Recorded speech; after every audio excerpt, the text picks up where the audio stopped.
Ricky! What do you do to me? You might be a little bit confused about what's happening. Let me catch you up to speed real quick. This famous streamer Maya Higa tried to learn how to kickflip. Then I made a video tutorial specifically helping her. Then she watched the tutorial and tried to apply my tips. While this was going on, another popular streamer thought it seemed kind of fun and he wanted to try too. Stream until I land a kickflip.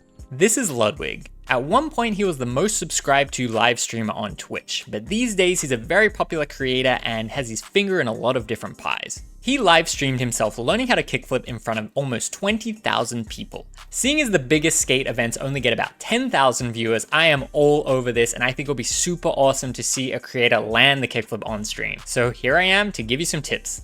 Ludwig. What's up, Ricky? You did really good. On a scale of moist critical to XQC, you're really getting up there, buddy. If you follow my game plan, you'll absolutely be able to get this done. I want to change your mindset a little bit. Doing a kickflip in one session is kind of like learning a whole semester's worth of algebra the night before the test. I'm not going to tell you it's impossible, but it's probably not the best way to go about it. We need to break our skills down incrementally and work up from there. You shouldn't really be trying to full send and commit at this point. We kind of need to back it up a little bit and learn what we are actually going to commit to. I'm going to lay out this path of things for you to try and then give you some troubleshooting tips at the end. Number 1, practice flipping the board. You don't need to be trying to land back on the board just yet. Just get used to flipping them like this. Flip and jump away. I saw you liked watching slow-mo videos of kickflip. Keep in mind, the kickflip that you are going to land isn't going to look like this. He catches it at the peak. I'm not doing that shit. I feel like that's a difference in how you go for it. It's gonna look like this.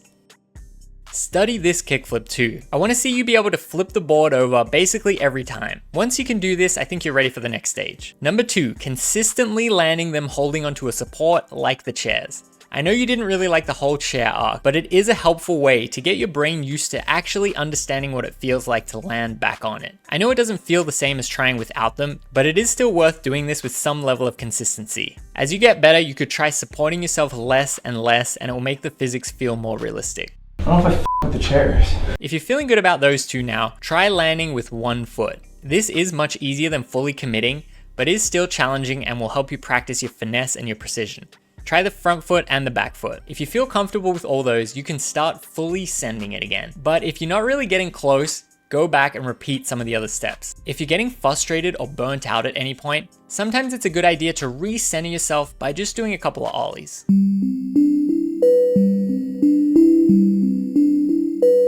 Okay, now for the troubleshooting. You are popping really hard, which is great, but in skating, it's not only about how hard, it's about how effectively you can transfer the energy onto the board. Try this little exercise for me.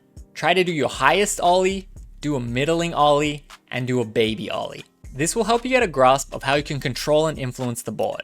On most of the kickflip attempts, I think you were trying to pop too hard and you could definitely benefit from experimenting with toning the power down a little bit. Your foot positioning seemed pretty good on the back foot. On the front foot, all skaters kickflip with their foot in a slightly different position, so you can experiment moving it around. But the general advice is the more off the board your foot is, the faster it will flip, the lower to the ground it will be, and the easier it will be to land. The more you have your front foot on, the slower it will flip, the higher it will go, and the harder it will be to land. Keep this in mind and experiment with your front foot positioning. I saw you try to do a couple of rolling attempts and I don't think that's a good idea at all. This indoor stationary carpet setup is pretty ideal, so I would stick to that.